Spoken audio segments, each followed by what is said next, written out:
Mon cher, mon très cher, en quelle année sommes-nous?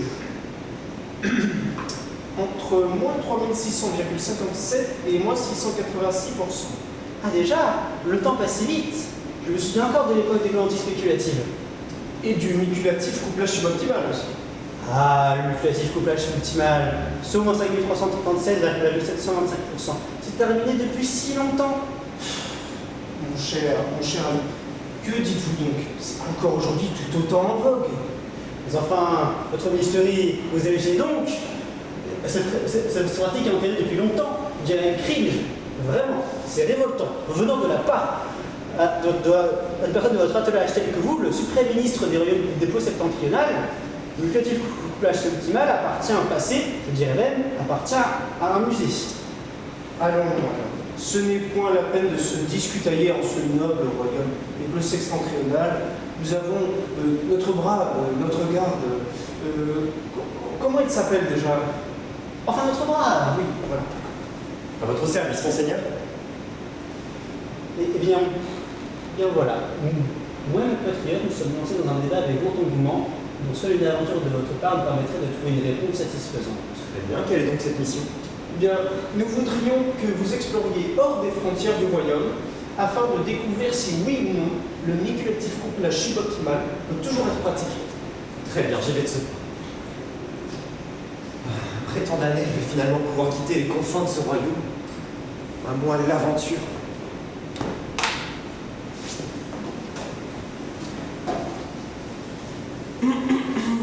Messire, que vous amène ici?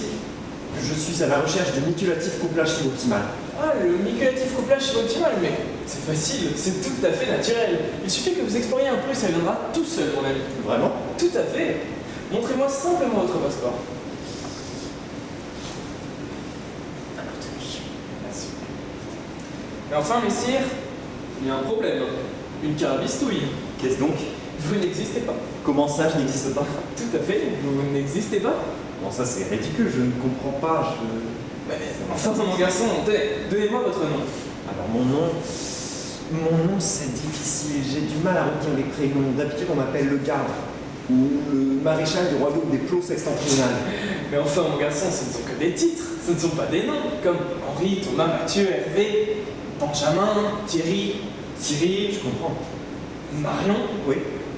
Vous n'en avez pas, vous n'en avez aucun. Vous n'existez pas, vous n'avez aucune identité. Mais alors comment fait-on pour exister? Mais enfin, je ne peux pas vous aider, c'est comme respirer, marcher, c'est tout à fait naturel. Mais alors comment je fais moi? Mais je ne peux pas vous aider. Bah oui, vous m'aidez pas. Enfin, vous par exemple. Moi? Oui, vous. Décrivez-moi ce que vous ressentez lorsque vous existez. Bon, écoutez, j'ai une proposition pour vous. Il existe le bureau des personnages originaux. Vous allez vous décrire vous-même comme une création et la présenter à monsieur le juge. Si ce dernier la valide, vous pourriez alors l'incarner. Cela vous semble être une bonne proposition? Très bien, j'y vais de ce pas. Je vous remercie beaucoup. Courage, mon garçon. Merci.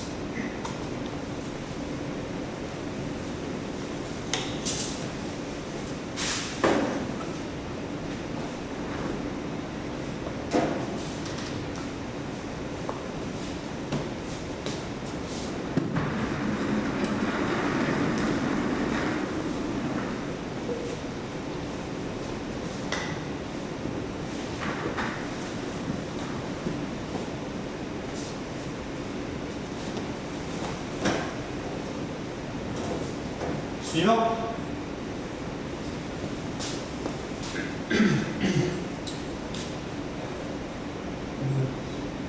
Mon personnage se prénomme Clara et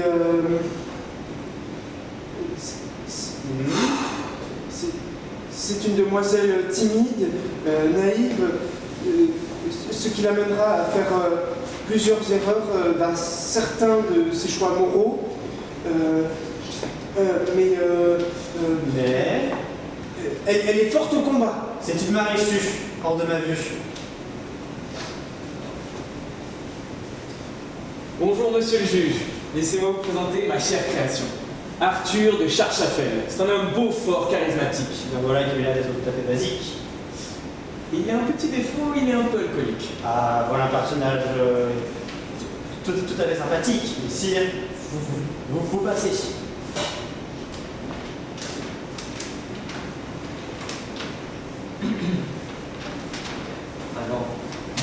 personnage est le garde du royaume des clos septentrionales. Il sert le roi et le ministre depuis la nuit des temps.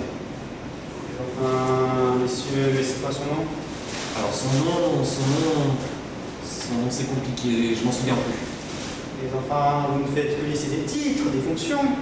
Il n'y a pas de défaut. Enfin, c'est rare que je fasse ça avec une personne de votre genre. Enfin, pas que je sois, mais que voilà, enfin, vous comprenez, mais je crois que votre personnage est un Garithus. Un guerrier quoi? Un guerrier c'est quoi ça? Un Garithus du magistrat personnage qui n'a aucun défaut, un défaut qui en devient plat et chiant et ennuyant. Et donc, si mon personnage n'a pas de défaut, c'est un guerrier. Tout à fait. Et vous en avez des défauts? Comment ça, moi, si j'ai des défauts? Bah oui, vous me dites qu'un personnage qui n'a pas de défaut est un guerrier mais Marie c'est non. Oui, c'est vrai, vous avez raison. Je suis plus en mesure d'effectuer ma place de juge. Je m'en vais.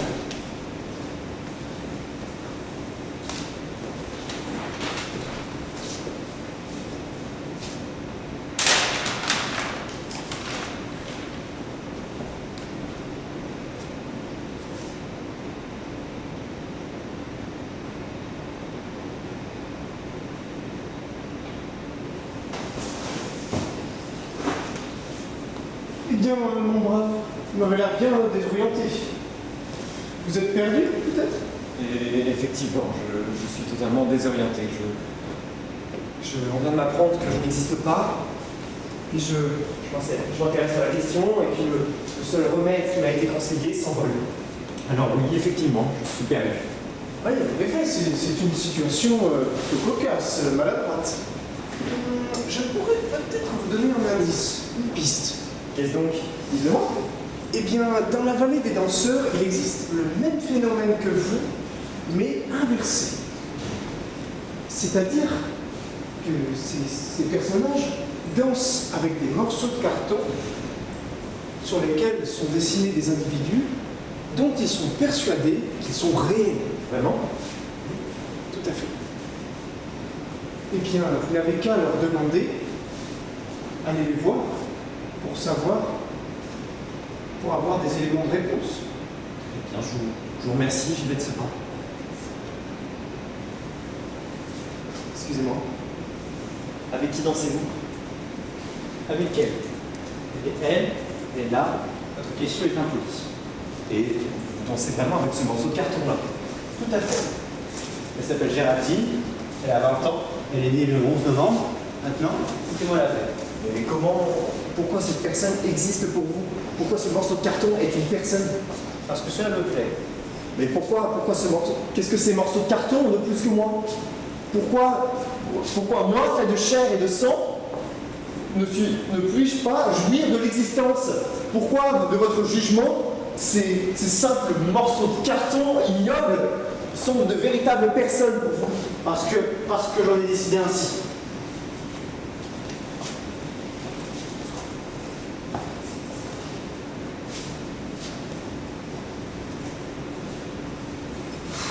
Je ne sais pas, on m'apprend que je n'existe pas, et plus je me penche sur la question, plus je cherche de réponses, et plus je me sens perdu. Si seulement il n'avait été question que de trouver un trésor, de trouver un quelconque objet, de combattre un ennemi, mais non, tout étant intangible. Peut-être que je devrais me poser la question, essayer de tenter de rencontrer l'intelligence artificielle, l'ordinateur quantique inconceptuel. Peut-être qu'il m'apportera des éléments de réponse. J'en ai entendu parler récemment par le garde et le roi du royaume.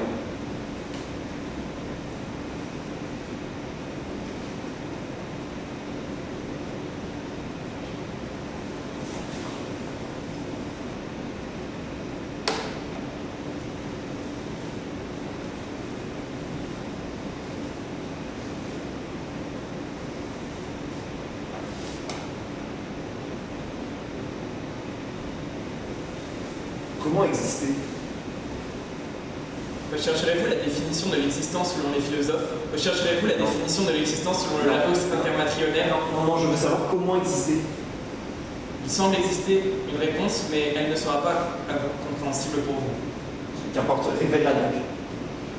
Dopamine neuronale et dopacessus endogène, comportement chaotique, le bonheur repose sur la production de papillons. Ça ne veut absolument rien dire. Je vous avais prévenu que ça ne serait pas une expression compréhensible pour vous. Pourquoi n'est-elle pas compréhensible? Suis-je trop con? Ce n'est pas une question d'intelligence. Cependant, votre point de vue, de par votre comportement, est trop limité.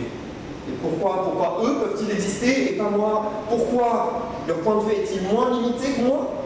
Tout à fait. Et comment dois-je faire pour que mon point de vue soit moins limité? C'est impossible. Pourquoi? Parce que vous n'existez pas, il n'y a aucun remède.